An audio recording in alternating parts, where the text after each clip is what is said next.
पश्चिमी मानसून के प्रभाव से उत्तर प्रदेश में इस वर्ष 13 जुलाई तक मात्र 76.6 मिलीमीटर वर्षा हुई है, जो कि सामान्य वर्षा 199.7 मिलीमीटर से लगभग 62% कम है। इस बीच एकमात्र आगरा जनपद ऐसा रहा जहां सामान्य वर्षा हुई।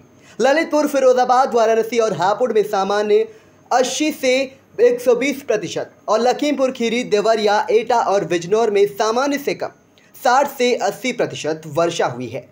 19 जिले ऐसे हैं यहां अब तक सामान्य से 40% से 60% तक ही वर्षा दर्ज की गई है।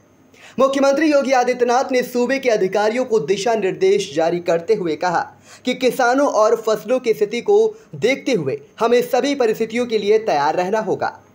उत्तर प्रदेश में आमतौर पर 15 जून तक बरसात का मौसम प्रारंभ हो जाता रहा है, जो कि 15 सितंबर तक जारी रहता है। खेती किसानी की समृद्धि के लिए प्राकृतिक वर्षा अमृत है। इस बार मानसून में देरी है। हालांकि प्राकृतिक वर्षा जल से सिंचाई के साथ साथ सरकार द्वारा नहरों, नलकूपों के विस्तार से सिंचाई सुविधा को बेहतर बनाया गया है। ताज़ा स्थिति के अनुसार सभी प्रमुख नदियों, नहरों और जलाशयों में पर्याप्त जल राशि है। ये संतोषप्रद स्थिति है। सीएम ने कहा कि अल्प वर्षा के कारण खरीफ फसलों की बुआई का कार्य प्रभावित हुआ है। खरीफ अभियान 2022-23 के अंतर्गत 13 जुलाई की अद्यतन स्थिति के अनुसार प्रदेश में 96.03 लाख हेक्टेयर के लक्ष्य के सापेक्ष 42.41 लाख हेक्टेयर की बुआई हो सकी है, जो कि लक्ष्य का मात्र 44.16% ही है। इसमें 45% हिस्सा अकेले धान की बुआई का है। गत वर्ष इसी तिथि तक 53.46 लाख हेक्टेयर भूमि पर बुआई हो चुकी थी।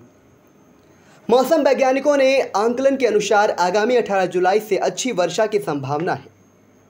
यद्यपि विलंब से बुआई उपज को प्रभावित करती है, किंतु हमें वैकल्पिक प्रबंध के संबंध में तैयार रहना होगा। मुख्यमंत्री योगी आदित्यनाथ ने निर्देश दिए कि सभी परिस्थितियों के लिए हमारी कार्य योजना तैयार रहनी चाहिए। कृषि, सिंचाई, राहत, राजस्व आदि संबंधित विभाग अलर्ट मोड में रहे। प्रत्येक जनपद में कृषि विज्ञान केंद्रों, कृषि विश्वविद्यालयों, कृषि वैज्ञानिकों के माध्यम से किसानों से सतत संवाद बनाए रखें, उन्हें सही जानकारी उपलब्ध हो। सूबे के बांदा, चंदौली, हमीरपुर, देवरिया, जालौन जिलों के साथ साथ बस्ती, बलिया, गोरखपुर, महाराजगंज, संत कबीर नगर और श्रावस्ती जैसे जिलों के लिए मुख्यमंत्री ने कहा कि विशेष ध्यान दिया जाना अपेक्षित है। सीएम ने कहा कि आगामी एक सप्ताह हमारे लिए चुनौतीपूर्ण हो सकता है। ऐसे में ये सुनिश्चित करें कि कहीं भी पेयजल व अभाव न हो। विंध्य और बुंदेलखंड में पेयजल की सुचारू आपूर्ति बनी रहे। वन विभाग वन्य जीवों के लिए तथा पशुपालन विभाग पशुओं के पेयजल की व्यवस्था बेहतर बनाए रखे। बरसात पर निर्भर जलाशयों में जल की उपलब्धता के लिए विशेष प्रयास किए जाएं।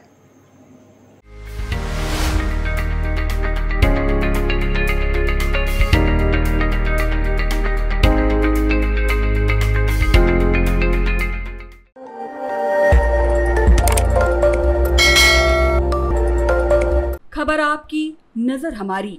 देखते रहिए आई इंडिया।